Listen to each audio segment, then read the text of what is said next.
러시아의 우크라이나 침공을 은근히 지지했던 중국이 전세계 제재에 깜짝 놀라 지지의 손길을 거두고 있습니다. 첫 반응이 중국의 1대1로 정책을 사실상 결정하는 아시아인프라투자은행에서 나왔습니다.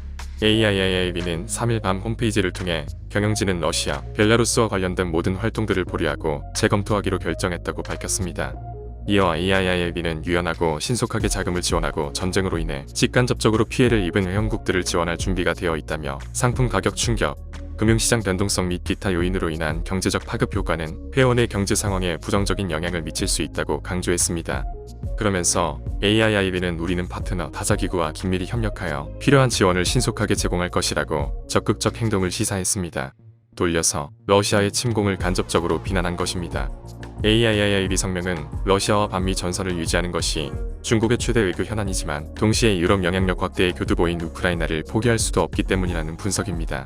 중국의 이 같은 반응은 예상과는 달리 러시아가 중국의 야심찬 1대1로 계획을 무너뜨리고 있다는 분석 때문입니다.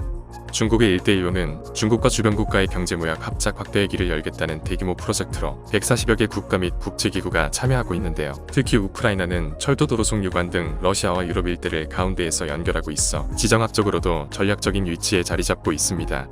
우크라이나가 2017년 시진핑 주석이 제안한 인프라 정책에 참여한 이후 중국의 수많은 기업들이 우크라이나의 항구와 철도를 개선하는 사업을 진행 중에 있습니다.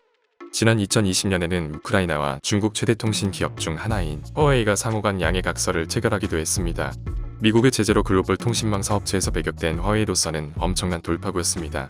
우크라이나 전체 국민 수가 약 4,400만 명을 살짝 못 미친다는 점을 고려했을 때 스마트폰 제조업체 강국인 중국의 입장으로서도 우크라이나는 매력적인 수출 시장 중 하나입니다.